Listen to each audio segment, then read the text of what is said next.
The sacred power of words. Have you ever wondered why words have the power to change the direction of an entire human life? They are not just empty sounds. They are silent lanterns. They move through the mind quietly, lighting a path before your feet ever begin to walk it. This is Subconscious Audiobooks, and this audiobook is called, If You Talk to Yourself Like God, You'll Have Everything You Want. Because the way you speak to yourself is not a small habit.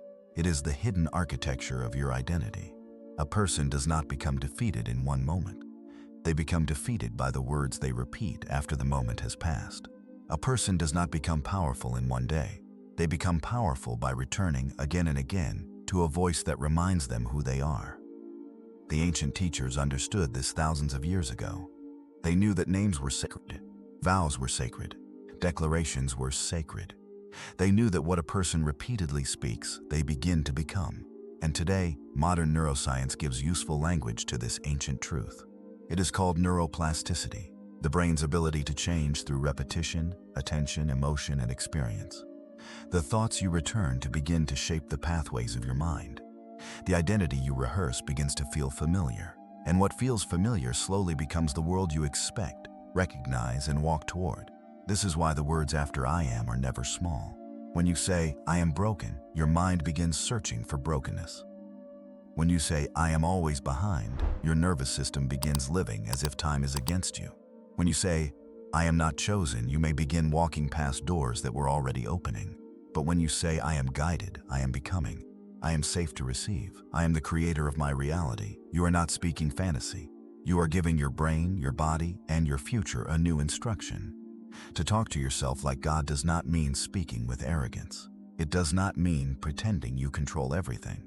It means speaking from the highest authority within you, the part that refuses to let pain, delay, rejection, money, love, or success become the thing that names you. In this audiobook, you will learn why I am can become either a prison or a doorway. You will see how repeated identity reshapes the brain. You will meet Doyle, a man who nearly collapsed under self-doubt before he ever learned to stand like someone chosen. And you will learn how to stop speaking from the old self and begin speaking as the one who has already started to become. Before we begin, write in the comments, I speak as the creator. Chapter 1. I am the first sacred command. There is a moment most people never talk about. It is not the moment they fail. It is the moment after. The room is quiet. The message has not been answered. The opportunity has disappeared. The bank account looks smaller than the dream. And in that silence, the mind reaches for a name. I am rejected. I am behind. I am not enough. That is where a life begins to bend. Not always from the event itself, but from the identity attached to the event. A wound may happen once, but a name can be repeated for years. This is why the words I am are sacred. They are not just a sentence. They are a naming ceremony inside the nervous system. When you say I am, the brain begins to organize attention, memory, emotion, and behavior around the identity being repeated. Modern neuroscience calls part of this neuroplasticity, the brain's ability to reshape itself through repetition, focus, emotion, and experience. A thought you visit once may pass through you, but a thought you return to every day begins to carve a pathway. The more often that pathway is used, the easier it becomes to travel. This is how a person becomes loyal to a version of themselves that no longer serves them. Not because that identity is true, but because it has been practiced.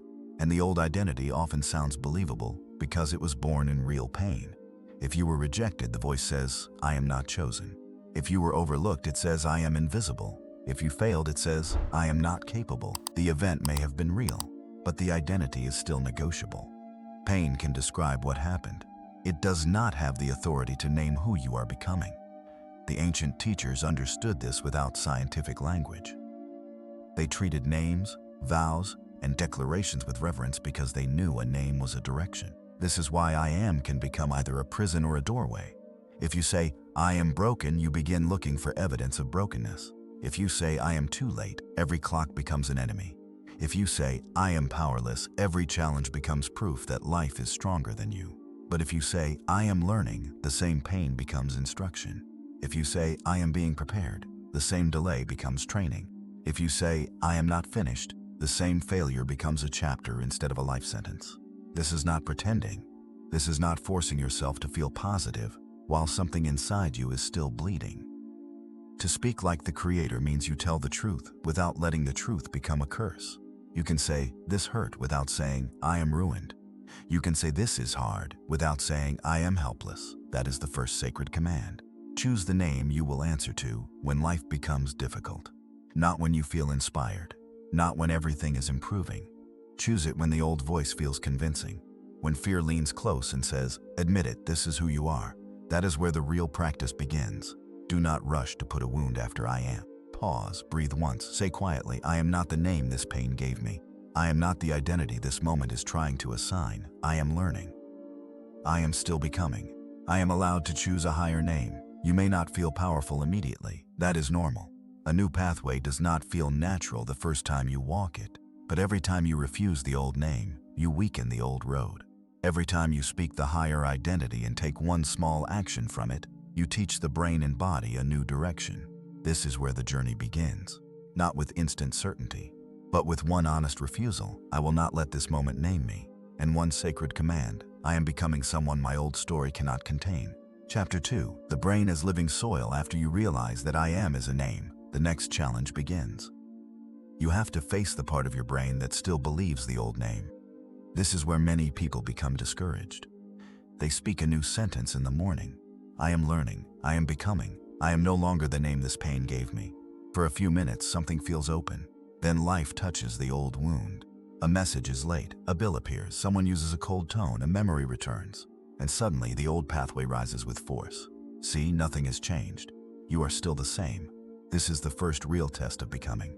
Not whether you can say new words when the room is peaceful, but whether you can stay with the new direction when the old nervous system pulls you back. Your brain is not a stone.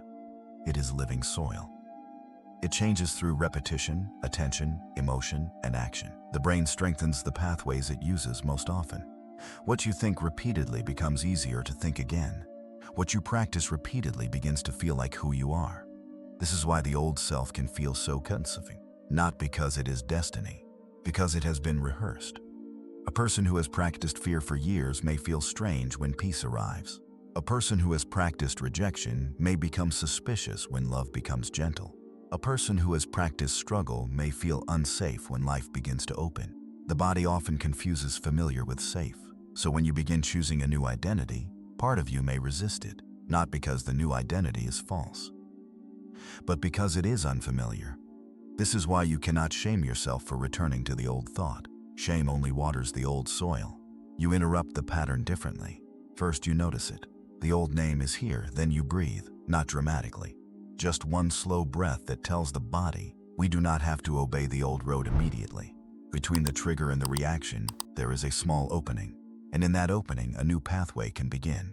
You do not become new by hating the old self. You become new by no longer feeding it automatically. A garden does not transform in one morning. It changes because something different is planted, watered, protected, and returned to. The same is true for the mind. If you keep planting "I am not enough," the brain will grow evidence around that sentence. If you keep planting "nothing works for me," your attention will keep scanning for defeat. But if you plant "I am learning how to respond differently," something shifts. Small at first, almost invisible. You still feel the fear, but you do not obey it as quickly. You still hear the old voice, but you do not call it truth immediately. You still face the same life, but you meet it with one more second of awareness than before. That 1 second is not small. That 1 second is the beginning of freedom. When the old pathway rises, do not fight it like an enemy. See it as a road your brain learned to walk. Then choose another step. Say, "This is an old pathway, this is an old prediction, this is an old name trying to return, but I do not have to walk it today." Then take one action that agrees with the new self. Stand up straight. Open the page. Make the call. Tell the truth. Do the small thing the old identity would have avoided. Because the brain does not only change through words, it changes when words and behavior begin to agree. A sentence becomes stronger when the body proves it. A new identity becomes believable when your actions give it evidence. This is how the soil changes, not through one perfect affirmation, but through repeated moments where you refuse to abandon the new name. And over time, what once felt forced begins to feel familiar. This is the brain as living soil, and every day you are planting. The question is not whether something will grow. The question is, what are you giving roots to? Chapter 3. The Nervous System of Worthiness. A new identity does not only have to convince the mind, it has to calm the body. This is where many people fail, not because they do not want deeply enough, but because the moment life begins to offer something larger, their nervous system pulls them back into what feels familiar. More money appears, and instead of peace, the body feels panic. Love becomes real, and instead of safety, the heart begins searching for danger. A door opens, and instead of walking through it, the old self whispers, "Who do you think you are?" This is the nervous system of worthiness. Worthiness is not only a thought, it is the body's ability to stay present when life expands. Before Chester Doyle learned to stand like a leader, his body did not believe he belonged anywhere beyond the small desk they had given him. One evening, after a long day in the office, Chester stayed late to finish reports that no one thanked him for. The building was almost empty. The lights above him hummed. His back ached from sitting. His eyes burned from reading other people's documents, other people's decisions, other people's futures. Earlier that day, a manager had said, without even looking at him, "Doyle, just leave the files on the table. The meeting is for senior staff. Just leave the files. Then leave the room." That sentence followed him all evening. By the time he got home, he did not feel like a man being prepared. He felt like a man being dismissed. He sat on the edge of his bed in the dark, still wearing his work shirt, and almost believed the smallest story about himself. Maybe they are right. Maybe I am only useful, not important. Maybe I was foolish to think there was something more in me. This is what a breaking point looks like. Not always dramatic. Sometimes it is a tired man in a quiet room, almost agreeing with the identity the world handed him. And in that moment, Chester's problem was not only mindset. His body was in it. His shoulders had folded forward. His breath was shallow. His stomach was tight.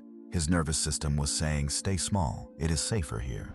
The body often protects the identity it knows, even when that identity hurts. Psychology calls this conditioning. The nervous system learns from repeated experience. If you have been ignored for years, visibility may feel dangerous. If you have lived in lack for years, abundance may feel unstable. If you have been disappointed often enough, hope itself may feel like a threat. So when you begin to say, "I am worthy," the body may not immediately celebrate. It may resist, it may tighten, it may ask, "Is this safe?" That does not mean the new identity is false. It means your body needs evidence slowly. A tree cannot hold heavier fruit without deeper roots. A person cannot hold a larger life while the body still believes expansion is danger. That night, Chester did not stand up suddenly as a new man. He did something smaller. He noticed his body collapsing. He noticed the shame in his chest. He noticed the old name trying to return, and instead of fighting it, he breathed once, then again, slow enough to interrupt the spiral. Then he whispered, not powerfully, not perfectly, but honestly, "This hurts, but this does not name me. My body is afraid, but fear is not my authority. I can feel small tonight and still not agree that small is who I am." That was not a victory the world could see. But it was the first moment Chester stopped letting his nervous system vote for his future without question. This is where worthiness begins, not in the applause, not in the promotion. It begins when your body wants to collapse back into the old identity, and you give it a safer instruction. Say, "It is safe for me to become more. It is safe for me to be seen. It is safe for me to hold what I have asked for. It is safe for me to stop practicing unworthiness." The body may not believe it all at once. That is okay. Safety is learned through repetition. Worthiness becomes real when the body can stay open under pressure. And once the body can stay open, your attention begins to change. You stop looking only for proof that you do not belong. You begin to notice the doors that were waiting for someone inside you to finally stand up. Chapter 4. Attention is the architect. The morning after Chester Doyle sat in the dark and nearly believed the smallest story about himself, nothing outside had changed. The office was still the same. The fourth floor still smelled like old paper, coffee, and dust. His desk was still near the hallway. The senior meeting room still had a door that closed before he could enter, and the people who passed him still passed him quickly, as if his presence belonged to the background. This is where transformation becomes real, not when life immediately becomes kind, but when you return to the same place with a different inner instruction. Chester could have walked into that office looking for proof that he was invisible, and if that was what he searched for, he would have found it. Every person who ignored him, every voice that spoke over him, every task that seemed beneath him, every closed door. That is how attention works. It does not simply record the world, it selects the world. Psychology calls this attentional bias, the tendency to notice, focus on, and remember what already matches your expectations, fears, or beliefs. If you believe you are unwanted, your attention collects silence. If you believe you are behind, your attention collects comparison. If you believe you are powerless, your attention collects closed doors. The world may be large, but the mind often builds its reality from what it keeps selecting. That morning, Chester felt the old attention pulling at him. Look, they still do not see you. Look, you are still only the clerk. Look, nothing has changed. But he remembered the night before. This hurts, but this does not name me. So instead of searching only for evidence of humiliation, he made one small decision. He would study the room, not as a victim collecting proof, but as a man being trained. When the senior staff argued behind the closed door, Chester listened for patterns. Who interrupted? Who stayed calm? Who made decisions from fear? Who asked clear questions? Who brought the room back to order? For the first time, the same office became a different school. The people who ignored him became lessons. The meetings he was not invited into became laboratories. The tasks he resented became opportunities to notice structure, timing, tone, and responsibility. Nothing had changed, and yet something had changed. His attention was no longer kneeling before the wound. The door was still closed. His title had not changed. His paycheck had not changed. But the meaning he gave to those facts began to shift. A closed door no longer meant, I am nothing. It meant, I must learn what kind of person belongs in that room. A small task no longer meant, this is all I deserve. It meant, let me master the small thing without making it my identity. Being overlooked no longer meant, I am invisible. It meant, I must see myself before I demand that others see me. This is the Creator's discipline of attention. Not denying the problem, not painting pain with pretty words, but choosing what receives authority inside the mind. A victim sees a difficult moment and says, this proves my old name. A creator sees the same moment and asks, what can this train in me? This is practical, not mystical. Your brain cannot process every detail around you at once. It filters, it highlights. It decides what matters. And the identity you practice tells the mind what to look for. If you keep practicing the identity of someone defeated, your attention will become loyal to defeat. But if you practice the identity of someone being formed, your attention begins searching for training, support, timing, and opportunity. So ask yourself, what has my attention been building? Has it been building a prison from old evidence? Has it been proving the wound right every morning? Or has it been searching for the instruction hidden inside this season? When the old mind says, look for proof that nothing works, have pause. Ask, what else is true? What can I learn here? What is this moment training in me? What small door have I been too wounded to notice? Chester did not become a leader that morning, but he stopped looking at the office like a man already defeated. And that was the beginning of another kind of power. Because once attention changes, desire is no longer enough. The next question becomes deeper. Are you only wishing for a new life? Or are you beginning to identify as the person who can enter it? Chapter 5, Desire is weak, identity is command. Desire can begin the journey, but desire cannot finish it. Chester Doyle desired a larger life. He desired to be seen. He desired to be trusted. He desired to walk into the room where decisions were made instead of standing outside with a folder in his hand. But desire did not change him at first. Because for a long time, Chester desired like a man who still identified as small. He wanted leadership, but he waited for permission to speak. He wanted responsibility, but he still moved as if every important room belonged to someone else. He wanted to be recognized, but the moment an opportunity appeared, his body tightened and his voice disappeared. Desire says, I want this. Identity says, this is who I am becoming, so I will move accordingly. One afternoon, Chester noticed a mistake in a report before a senior meeting. It was not a small mistake. A number had been copied into the wrong column, and if no one corrected it, the entire discussion would begin from a false assumption. He saw it. He knew it. For a few seconds, the future opened. He could knock on the door. He could tell someone. He could become more than the man who carried the papers. But then the old identity spoke. Who are you to interrupt them? You are only the clerk. Stay quiet. Do not embarrass yourself. Chester stood there holding the report, feeling the war inside his chest. This was not a battle between confidence and fear. It was a battle between desire and identity. The desire wanted to rise. The identity wanted to remain safe. This is why wanting is not enough. A person can desire abundance while still choosing from lack. A person can desire love while still reacting from abandonment.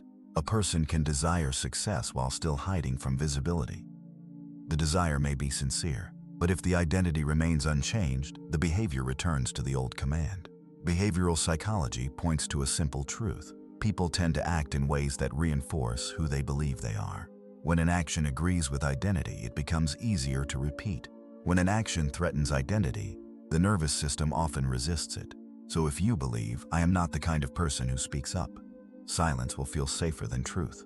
If you believe, "I am not the kind of person who receives more," lack may feel safer than expansion.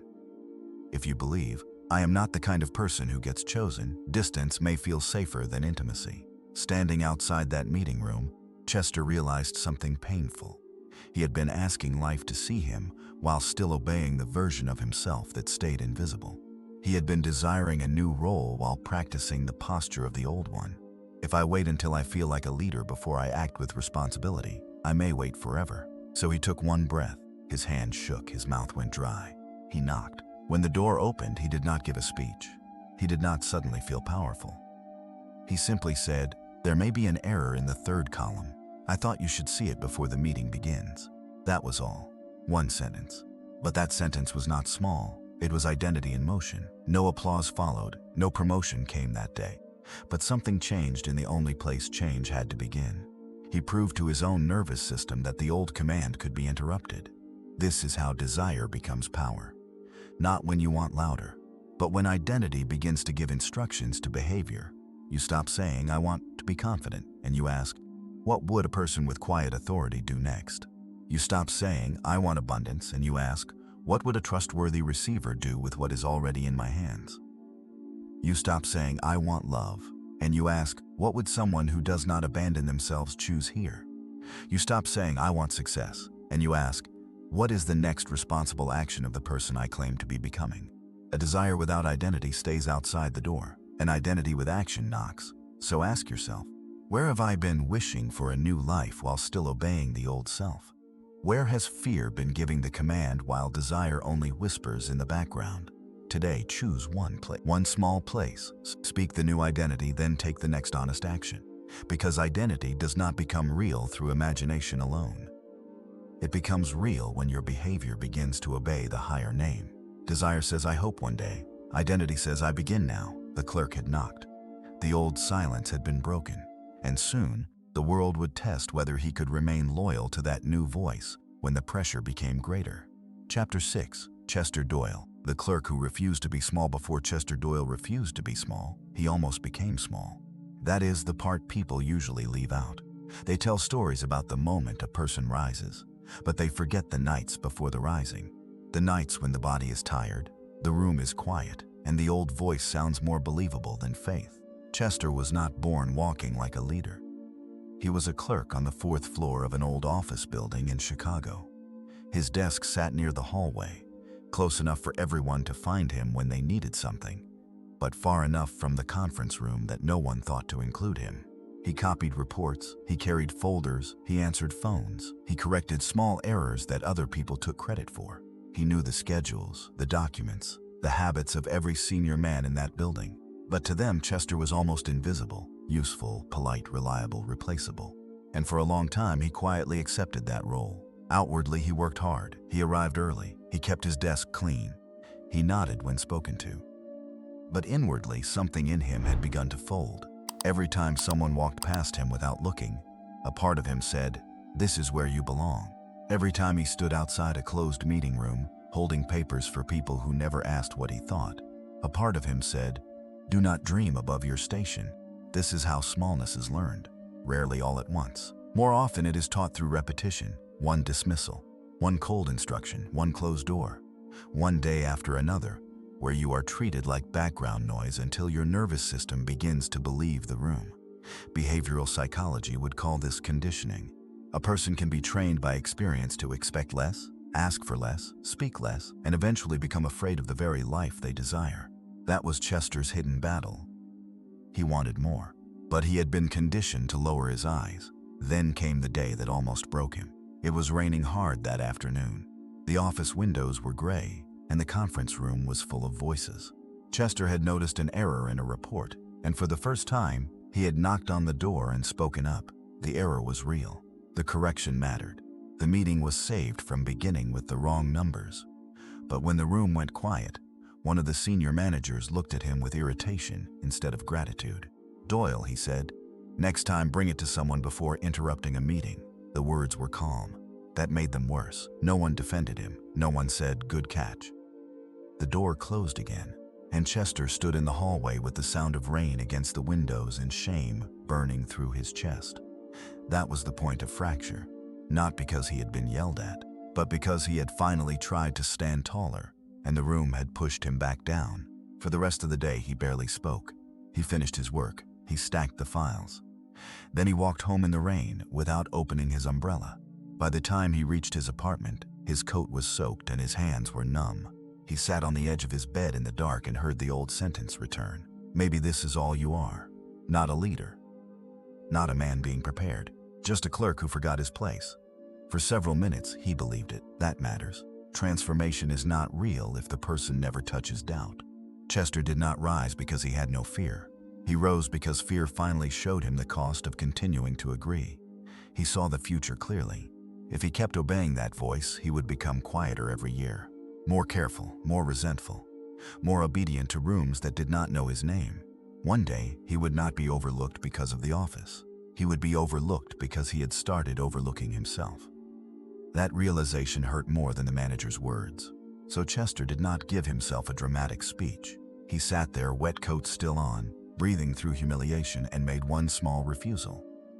"I will not let this room decide the size of me. Then again, I will not let shame teach me to disappear. Then again, I can be corrected and still not be reduced." It was the first real refusal of victimhood, not success, not victory. Refusal. The refusal to let one painful moment become a permanent identity. The next morning, Chester returned to the same office, the same hallway, the same desk, the same people. But something in his posture had changed. Not dramatically, just enough. His shoulders were not pulled so far inward. His eyes did not fall as quickly. When someone gave him a folder, he received it without shrinking. When the conference room door closed, he did not stare at it like a man banished from his future. He looked at it like a man being trained for a room he had not entered yet. That is why Chester Doyle matters. He did not refuse smallness after the world had already called him great. He refused smallness when the world still treated him as ordinary. He refused smallness while his hands still shook. He refused smallness before evidence arrived. Because the Creator is not the person who never feels humiliation. The Creator is the person who does not let humiliation become a name. Chester was still a clerk, but he was no longer only a clerk inside himself. And once a person stops answering only to the smallest name the world gives them, a deeper law begins to awaken. Circumstance can still speak, but identity no longer has to obey. Chapter 7, Circumstance is weather, identity is climate. The next morning, the rain had stopped. But inside Chester Doyle, the storm was still there. He woke before the alarm. The ceiling above him was pale. His coat from the night before still hung damp near the door. Then the memory returned. The meeting, the correction, the manager's cold voice. "Next time, bring it to someone before interrupting a meeting." Chester felt the old shrinking in his chest. This is the moment many people misunderstand. They think transformation means the pain disappears. They think if they have truly changed, the old emotion should not return. But that is not how human beings change. The old emotion may return. The old fear may speak. The old weather may move through the body. The question is not whether the storm appears. The question is whether you let the storm become your climate. Circumstance is weather. Identity is climate. Weather is what passes through. Climate is what remains. A humiliating moment is weather. A closed door is weather. A cold sentence is weather. A number in your bank account is weather. A delay, a rejection, a difficult day, an unanswered message, all of it is weather. It may be real, it may hurt, but it is not your name. Chester did not feel powerful that morning. He still wondered if he had made a mistake by speaking up. He still felt the temptation to return to the safest identity. Just be quiet. Do your work. Do not reach above your place. But before he stood, he asked himself a different question. What if yesterday was weather? What if it was painful but not final? What if one man's reaction was not the climate of my entire life? In psychology, appraisal means the meaning you give to an event shapes how your mind and body respond to it.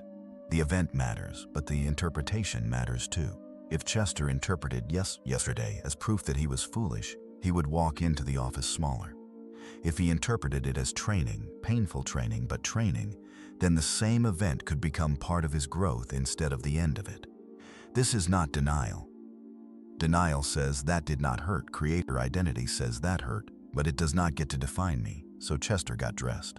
He looked at himself in the small mirror above the sink. His face looked tired, not chosen, not transformed, just tired. But he did not look away. He whispered, "That was weather. It is not my climate." Then he went back to the office. The building had not changed. The hallway was the same. His desk was the same.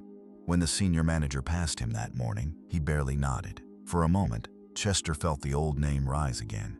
Invisible, unimportant, small. But this time he did not immediately agree. He felt the weather. He did not become it. That is the practice. You can feel rejected without becoming rejection. You can feel delayed without becoming delay. You can feel overlooked without becoming invisibility. You can feel afraid without letting fear become your identity. A mountain is not defined by one storm. The sky is not destroyed by one cloud. And you are not reduced to one season of your life. A victim says, "This happened, so this must be who I am." A creator says, "This happened, and I will choose who I am inside it." That choice is not always dramatic.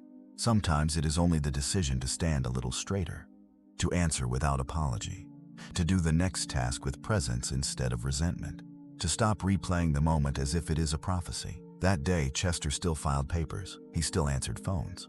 But inwardly, something was different. The office could create a difficult day. It could not create his identity. When the storm comes, say, "This is happening around me, but it is not allowed to happen as me. I can feel this without becoming this. I can stand inside the weather and still keep my climate." Once Chester learned that yesterday did not have to name him, the next battle became clear. He had to protect the conversation inside himself long enough for the new identity to survive the old room. Chapter 8: The Conversation He Never Betrayed. For the next several days, nothing rewarded Chester Doyle for changing.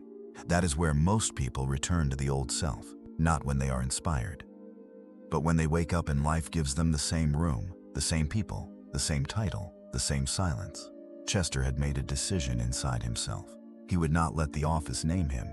He would not let shame teach him to disappear. But the office did not know that. The office did not soften for him. The manager still walked past his desk with the same cold efficiency. The senior staff still entered the conference room without inviting him. And every small moment seemed to ask him this question: do you still believe it? Do you still believe there is more in you when no one is clapping? This is the hidden test of identity. A new self is not tested by how loudly you declare it. It is tested by how long you remain loyal to it when nothing outside confirms it. One afternoon, Chester was asked to prepare copies for a presentation. Stack the papers, align the pages, fasten the corners, a task anyone could do. As he worked, one of the senior men passed by and said, "Good thing Doyle is here. He's useful for this sort of thing." Useful, not sharp, not capable, useful. The word landed in Chester's chest like a weight. For a moment, his hands stopped moving. The old conversation returned. "See, this is how they see you. This is all you are here for. Stop pretending." He felt the familiar collapse begin in his shoulders. He wanted to do the work with resentment and prove the wound right. That is what betrayal looks like. Not always dramatic. Sometimes betraying yourself means returning to the tone that makes you smaller. Sometimes it means agreeing inwardly with every insult the world has given you. Chester almost did that, but then he remembered. The conversation inside him was not supposed to reflect the room. It was supposed to train him for the room he had not entered yet. So he looked down at the papers and made a different choice. If this is the task in front of me, I will not use it to prove I am small. I will use it to practice order. I will use it to practice precision. I will use it to practice the steadiness of a man who can be trusted with more. The work did not become glamorous. The room did not become kind. But Chester's relationship to the moment changed. Behavioral psychology often speaks of self-consistency. People tend to act in ways that match the identity they believe they hold. If Chester believed he was only a dismissed clerk, he would act from resentment or quiet defeat. If he practiced the identity of a man being prepared, even ordinary tasks became evidence for a different self. This is how the inner conversation becomes real. Not by escaping the small task, but by bringing a larger identity into it. When Chester worked to be seen, every lack of recognition wounded him. When he worked from identity, recognition was no longer the only proof that something was happening. That was the conversation he never betrayed. Not a perfect conversation, a protected one. When the old voice said, "You are invisible," he answered, "I am learning to see myself clearly." When the old voice said, "They do not respect you," he answered, "Then I will practice respecting the potential inside me." When the old voice said, "This work is beneath you," he answered, "No task can reduce me unless I use it to abandon myself." There is a difference between being trapped and being trained. A trapped person has no inner movement. A trained person may still be in the same place, but something inside is developing strength, patience, observation, and authority. Chester was still at the desk, but he was no longer letting the desk write the script. So when life calls you by the old name, do not answer too quickly. Let the old word pass through the room. Let the old fear rise. Then return to the voice you have chosen. Say quietly, "I do not betray the conversation that is building me. I do not need immediate evidence to remain loyal to who I am becoming. I can be unseen and still be rising. I can be in the same room and still not be the same person." That is where assumed identity begins. Not when the title changes, but when you remain faithful to the self you have chosen before the world has caught up. Chapter 9, The Law of Assumed Identity. Assumed identity begins before the evidence arrives. That is why it is difficult, and that is why it is powerful. It is easy to stand like a leader after someone gives you the title. It is easy to feel chosen after someone chooses you. It is easy to feel successful after the world applauds. But the deeper law works in the opposite direction. You do not wait for the outer world to name you before you begin living from the inner identity. You assume the position first, not as performance, not as fantasy, but as a vow to become the self you have decided to stop abandoning. Chester Doyle learned this on a Thursday afternoon. One of the senior assistants had fallen ill, and the office was short-handed before a planning meeting. A manager walked past Chester's desk and said, "Doyle, sit in and take notes. Only notes. We need a record of what's said. Only notes." The old Chester would have heard that as a warning. Do not speak. Do not think you belong. Do not forget your place. His throat tightened. His mind began preparing to disappear inside the room before he had even entered it. But then he remembered the conversation he had been protecting. I can be in the same room and still not be the same person. So before he opened the conference room door, he paused, just enough to choose the state he would enter from. He said inwardly, "I am here to listen like someone responsible. I am here to observe like someone being prepared. I am here to carry myself as a man who belongs to his own future." That was assumed identity. The room had not changed its opinion of him. His title had not changed, but the seat he occupied inside himself had changed. Assumed identity is the inner position you choose before the evidence agrees. Behavioral psychology teaches that identity and behavior reinforce each other. When you act in alignment with a chosen identity, the brain receives evidence that this identity is possible. One action becomes one piece of proof. Repeated proof becomes self-trust. This is why assumption must become behavior.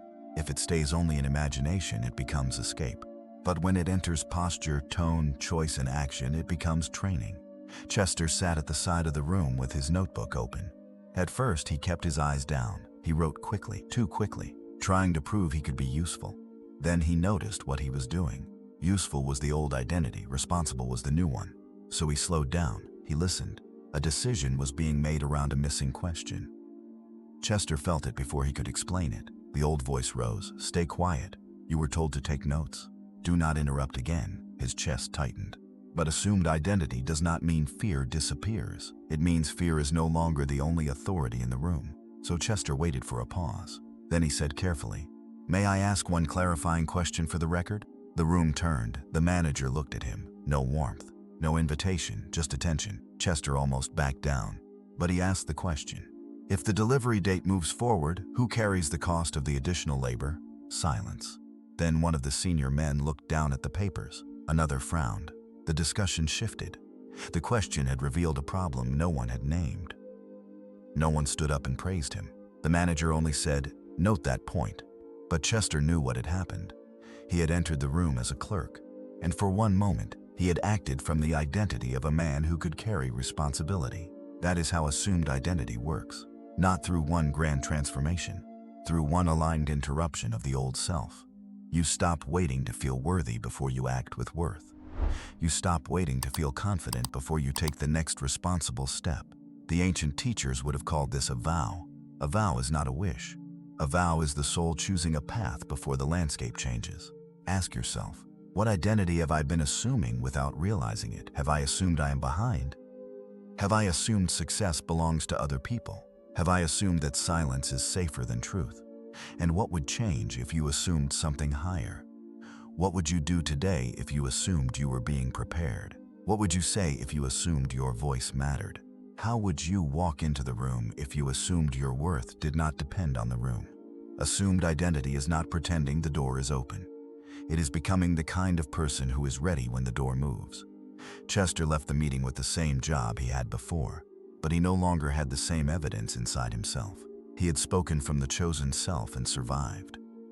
And once a person survives acting from a higher identity, the victim voice begins to lose its final authority. Chapter 10, The Death of the Victim Voice. The victim voice does not die the first time you speak with courage. Sometimes it becomes louder. After Chester Doyle asked the question in the meeting, he carried a quiet fire back to his desk. For the first time, he had spoken from a version of himself that did not ask shame for permission. He expected nothing dramatic. Still, some part of him hoped the room had changed. Maybe someone would mention it. Maybe the manager would nod at him differently. But the day moved on as if nothing had happened. The senior staff left for lunch. The manager handed him another stack of documents. The office returned to its rhythm. Paper, phones, footsteps, instructions, no praise, no invitation. And that is when the victim voice returned. Not as sadness, as logic. See, nothing changed. You spoke up and still you are at the same desk. You ask the question and still no one sees you. You are foolish to believe one moment means anything. This is how the victim voice survives. It uses the absence of immediate reward as proof that growth is useless. It tells you that if the outer world does not change instantly, the inner change was not real. It turns delay into mockery. It turns silence into evidence. Chester felt it. For a moment, resentment rose in him. Why did I even try? Why speak if nothing changes? Why stand taller in a room that still calls me small? That was the true battle, not the meeting. This moment, the moment after courage, when life gives you no applause. Because the victim voice does not only say, you are powerless. Sometimes it says, protect yourself, stop caring, become cold, do only what is required. It can sound reasonable. It can sound like self-respect. But underneath, it is fear trying to keep pain in charge. The victim voice is the part of you that survived humiliation and decided humiliation should now become your identity. It says, do not try again, do not hope again, do not be somebody seen again, do not let them make you feel foolish again. But the creator within you knows the difference between wisdom and a wound. Wisdom learns, a wound hides. Wisdom adjusts, a wound withdraws. Wisdom says move with discernment. A wound says disappear before anyone can reject you.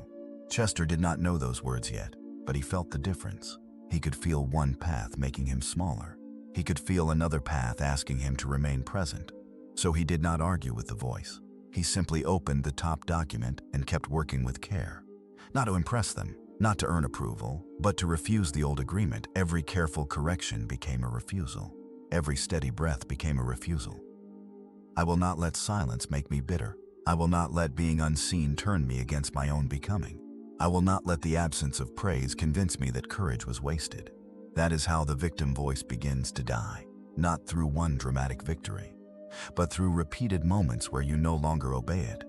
You can acknowledge pain without letting pain become your narrator. You can say that hurt without saying I am ruined.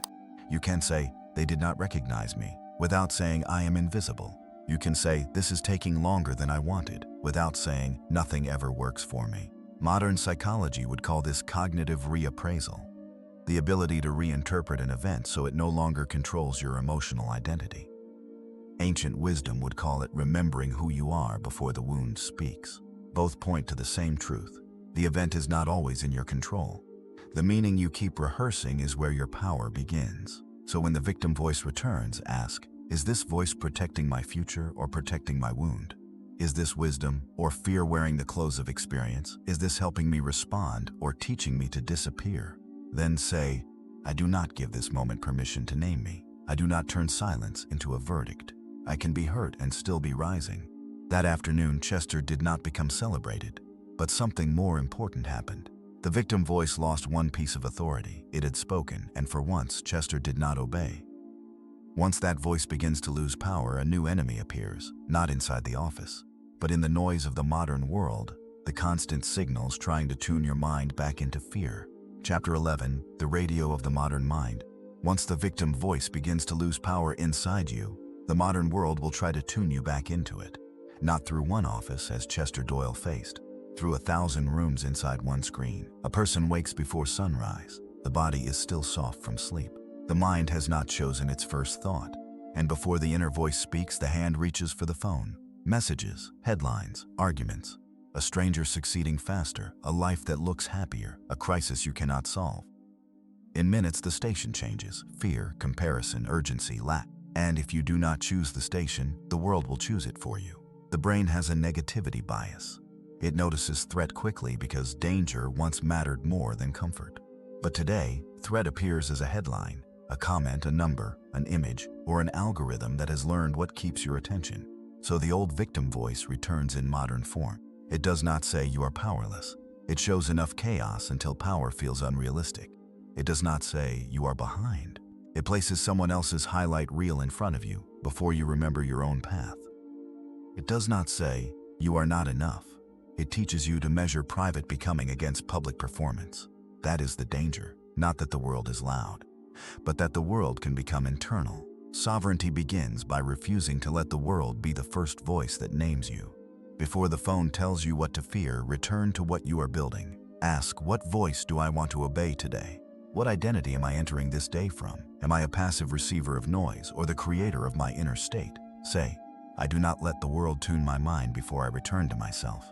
I do not let fear become the first voice of the morning. I choose the station I live from. The radio of the modern mind will keep broadcasting, but your mind is not public property. And once you see how easily attention can be pulled, you understand the next truth. Your attention has become a marketplace. Chapter 12, Your attention has become a marketplace. The modern world does not only want your money, it wants the thing that comes before your money, your attention. Whoever holds your attention long enough can influence what you fear, what you desire, what you compare yourself to, and what you believe is missing. Every headline competes for fear. Every advertisement competes for insecurity. Every platform competes for one more minute, and most of it feels normal. You open the phone to answer a message. 20 minutes disappear. You close the screen, but your room feels smaller. Your work feels less important. Your body feels less enough. Your future feels further away. Something in you was just purchased. Not with money, with attention. Behavioral psychology explains this through habit loops. A cue appears. The brain expects a reward, you respond. Something small is given: novelty, outrage, validation, stimulation, comparison. The reward is unpredictable, so the hand reaches again. Each unconscious reach trains the nervous system to look outward before returning inward. This is how the marketplace enters the inner voice. You are late. You need more. You should be further ahead. If those messages repeat often enough, they begin to sound like you. A person who cannot protect attention cannot protect self-talk. Where you look again and again becomes what you study. What you study becomes what you measure yourself against. What you measure yourself against becomes the standard your nervous system tries to survive. So before you consume, ask, why am I opening this? Am I seeking clarity or escaping discomfort? Will this strengthen the identity I am building or weaken it? Is this information or invasion? These questions are gates. Not every image deserves to become a mirror. Not every voice deserves to become part of your self-talk. Not every fear deserves to become a prophecy. Ancient wisdom called this guarding the inner temple. Modern psychology might call it stimulus control, changing what you expose yourself to so attention is not constantly pulled by old cues. Different language, same truth. Your attention is the clay of your becoming. Say, my attention belongs to me. My peace is not for sale. I choose what enters. I choose what stays. I choose what shapes me. And once attention is protected, silence becomes the place where you take it back. Chapter 13, The Listening Silence. Silence sounds peaceful until you actually enter it. Most people imagine a quiet room, a relaxed body, a mind that suddenly becomes clear. But the first real silence can feel uncomfortable, too open, too honest. Because when the noise stops, the feelings beneath it rise. The fear you kept scrolling past. The doubt you covered with urgency. The question you did not want to hear, who am I when nothing is telling me what to think? Silence is not weakness. Silence is confrontation with the inner life you have been avoiding. After the marketplace has taken your attention for years, stillness can feel like withdrawal. The hand wants the phone. The mind wants a signal. The body wants stimulation. But something is happening. You are meeting the space where your own voice has been buried. Modern psychology might call this attention regulation. Noticing where the mind goes and gently bringing it back. The nervous system learns it does not need constant stimulation to feel safe. Ancient wisdom called it returning. The mountain, the desert, the temple, the silent walk before sunrise. Different forms, same truth. The listening silence is not silence because you have nothing to say. It is silence because you are finally willing to hear. At first, you may hear fear. You may hear shame.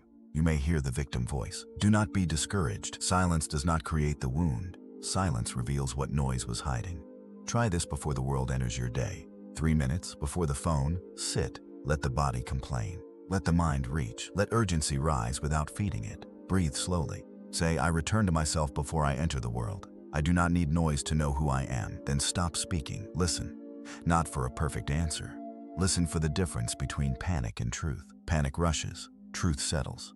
Panic says, do something now or you will lose everything. Truth may still ask you to act, but it does not make you hate yourself first. Without silence, panic can pretend to be guidance. But when you notice the difference, you become harder to program, harder to rush, and harder to pull away from yourself. Silence is where attention comes home. And once you hear the voice within, you must give it a protected place to live. Chapter 14, The Sovereign Inner Chamber. Silence teaches you to hear the voice within. The sovereign inner chamber teaches you to protect it when life becomes loud again. It is one thing to feel clear for 3 minutes in the morning. It is another thing to keep that clarity when a bill arrives, a message is ignored, someone criticizes you, or an opportunity makes your body afraid.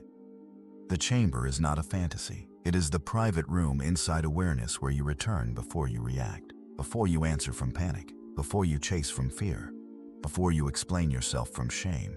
Without this chamber, the outside world decides your identity. A number becomes your worth. A silence becomes rejection. A comment becomes your mirror. A crisis becomes the voice you obey. Modern psychology calls part of this emotional regulation, noticing activation in the body, creating space, and choosing behavior instead of being ruled by impulse. Ancient wisdom called it returning to the temple within. Different words, same work. When the trigger arrives, do not move immediately. Pause. Name what is happening. Fear is here. Shame is here. Urgency is here. The old identity is asking to lead. Then ask, what state am I about to create from? Am I about to speak from fear? Am I about to spend from emptiness? Am I about to send this message from abandonment? That question interrupts the pattern. Many people do not ruin their lives with one huge decision. They repeat small unconscious reactions until those reactions become a life. One panic message, one avoided bill, one opportunity rejected because visibility felt unsafe. The chamber lets you say, I will not create from this state. I will return first, then I will move. Chester built this chamber without naming it. It was the breath outside the meeting room. It was the second before humiliation became identity. It was the quiet refusal at his desk when no praise came. The office could still pressure him, but it could no longer enter him without permission. So before you react, return. Before you chase, return. Before you collapse, return. Say, I enter the chamber of my own authority. I do not let fear make this decision.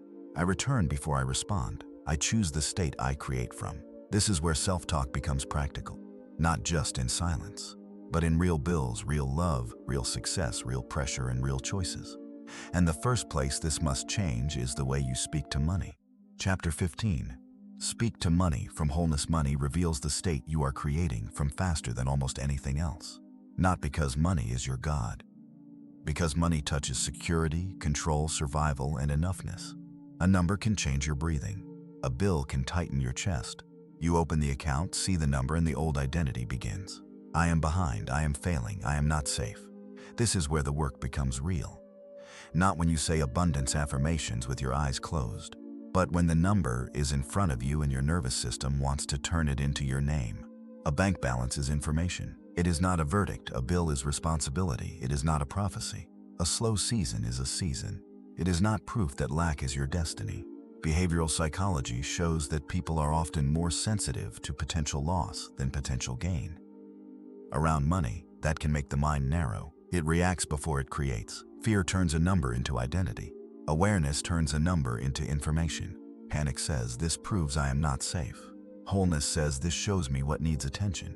To speak to money from wholeness does not mean pretending you have more than you have. It means you stop asking money to become your identity. A creator breathes, looks clearly, and asks, what is the next wise action? What must be handled? What must be learned? Maybe the step is simple. Open the bill. Write the number down. Send the invoice. Track what is leaving. Ask for help without shame. That step tells your nervous system.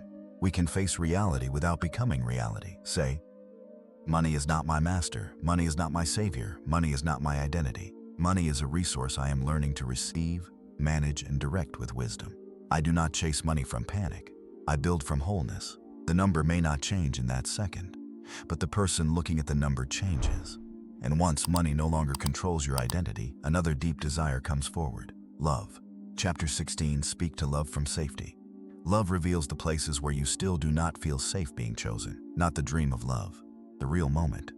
When the message has not been answered, when the tone feels different, when someone pulls back, the heart opens and the old fear rises. What if they leave? What if I care more? What if I am not chosen again? This is where many people stop speaking to love from wholeness and begin speaking from fear. No one stays. I am hard to love. I always get abandoned. Psychology calls part of this attachment conditioning. When the heart has learned inconsistency or rejection, it may scan for danger even when danger is not present. A delayed reply becomes a threat. A quiet mood becomes a prophecy. The body is trying to protect you from a pain it remembers. But protection can become a prison. You may send the message twice. You may reread every word. You may imagine the ending before the truth arrives. So return to the chamber before you react, before you send from panic, before you explain yourself too much, before you shrink to become easier to keep. Ask, what would I choose if I already knew I was whole? What would I say if I was not begging to be chosen? Old love says, choose me so I can finally feel enough. Safe love says, I am enough and love may meet me here. Old love says, do not leave me or I will lose myself. Safe love says, I do not abandon myself even if someone else cannot stay. This does not make you cold. It makes you stable. There is a difference between an open heart and an unguarded identity. An open heart can love deeply. An unguarded identity lets another person become God in your nervous system. Their attention becomes oxygen. Their distance becomes collapse. Say, I am safe to be loved. I am safe to be chosen. I am safe even when another person is uncertain. I do not chase love from abandonment. I receive love from wholeness. Then let those words become action. Do not send from panic. Do not expect disrespect because loneliness is loud. Do not call anxiety chemistry. Safe love may feel unfamiliar because it is peaceful. Stay with it. Let the nervous system learn a love that does not require begging. And once you can speak to love from safety, you are ready to face the fear of being seen. Chapter 17, Speak to Success from Natural Authority. Success is not only about getting what you want.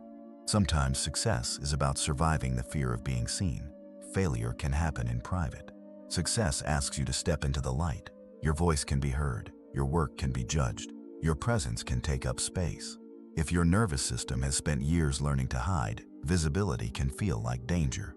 This is why some people get close to success and pull back. They delay the launch. They do not send the proposal. They keep editing forever. Sometimes I am not ready is fear wearing the language of preparation. Chester felt this when a senior assistant asked him to prepare a summary for the next planning session. Not copies, a summary, something that carried his thinking. That evening he stayed late writing it. He knew the material, but fear entered his body. What if they think it is foolish? What if I sound like I am trying to be important? The old identity whispered, make it smaller, say less. Do not let them see too much of your mind. This is the hidden conflict of success. A person may want recognition, but still edit themselves into invisibility. Psychology calls this social evaluation threat, the stress response that arises when we believe others are judging our ability, worth, or belonging. Natural authority speaks differently. It does not say, everyone must admire me. It says, I am allowed to bring my work into the light. It does not say, I am above criticism. It says, criticism does not decide whether my gift belongs in the world. That is the difference between ego and authority. Ego needs success to feel superior. Natural authority allows success without losing humility. Chester breathed and asked, what would a responsible man write if he were not trying to disappear? Then he finished the summary honestly. He included the issue, the risk, the recommendation. Then he placed the pages on the manager's desk and left. His hands still shook, but he had allowed his mind to be seen. This is how you speak to success from natural authority. Send the work, speak the idea, enter the room, publish the page, ask for the opportunity. Say, I am allowed to be visible. I am allowed to bring my work into the light. I do not need success to make me worthy. Success does not require you to become loud. It requires you to stop disappearing. And once success feels less like danger and more like alignment, your words must enter your posture, breath, choices, and daily movement. You must walk like your words are true. Chapter 18. Walk like your words are true. There comes a moment when your words must leave the mind. They must enter the body. A new identity is not proven only by what you say when the room is quiet. It is proven by how you move when the world begins watching. The morning after Chester placed the summary on the manager's desk, he woke with fear in his stomach. Maybe I wrote too much. Maybe today they will remind me who I really am. His shoulders wanted to fold, his eyes wanted to drop. This is where embodiment begins. You can say, I am becoming, but if every action comes from hiding, the body has not received the instruction. Psychology points to a simple truth. Behavior can reinforce identity. The way you stand, breathe, speak, and act sends evidence back to the brain about who you are becoming. A person does not only think their way into a new self, they practice their way into one. Before entering the building, Chester stopped beneath the stone archway. He did not give himself a speech. He adjusted his body. He stood upright. He took one slower breath. Then he walked in, not arrogantly, as someone unwilling to let fear choose his posture. The old identity lives in small movements. The lowered eyes, the rushed apology, the unfinished sentence, the opportunity avoided. The new identity must also live in small movements. The steady breath, the clear answer, the email sent, the bill opened, the boundary held, the room entered. This is how you walk like your words are true, not by waiting until confidence fills the whole body, by giving the body one piece of evidence at a time. Chester reached his desk. The summary was gone. No praise, no disaster. The old voice tried to use the silence. See? You should not have done it. But Chester sat down, opened his work, and did not work like someone trying to disappear. He worked like someone becoming trustworthy with more. His body was learning. I can be visible and survive. I can take action before approval arrives. I can carry fear without letting fear carry me. This is what your life asks from you. Not only better thoughts, better agreements between thoughts and actions. If you say, I am becoming, today must contain one action the old self would have avoided. Choose the next honest thing. Open the document, make the call, send the work, look at the number, walk into the room. Say, I walk like my words are true. I breathe like I am guided. I choose like I am becoming. Then take one action that agrees. Because once the body moves with the new identity, some doors may open, and some old patterns will return to test your loyalty. Chapter 19. When the old timeline tests you, the moment you begin to walk like your words are true, the old timeline often returns. Not because you failed. Old patterns do not always disappear quietly. Sometimes they make one last argument. The next afternoon, Chester's summary was returned to his desk. There were marks across the page, a few corrections, few lines crossed out. At the top, the manager had written, useful but too much interpretation. Keep it tighter next time. Useful. There was that word again. For a second, Chester felt the same heat rise in his chest. You tried to be more, and they pushed you back. You showed your mind, and they corrected it. You are still only useful. This is how the old timeline tests you. It may return as a familiar word, a familiar silence, a familiar criticism, a familiar feeling in the body that says, come back, be who you used to be. It is safer there. In behavior change, old patterns can become louder when they are no longer being obeyed. The mind and body try to return to the familiar loop because familiar feels predictable, even when it hurts. So when old fear rises after a new step, do not assume you are going backward. You may be meeting the echo of the old pattern. An echo is not a command. Chester wanted to throw the page away. Another part of him wanted to do the next assignment with no thought, no courage, no interpretation. Just become the clerk again. Then he noticed one word he had almost missed. Next time. The manager had not said, do not think. He had said, keep it tighter next time. There was instruction inside the correction, training inside the sting. Would Chester use criticism as proof that he was small, or as information for the man he was becoming? The victim voice said, this proves you should stop. The creator within him said, this shows me how to sharpen. So Chester opened a fresh page. He rewrote the summary, shorter, cleaner, stronger, not to beg for approval, to practice being corrected without being reduced.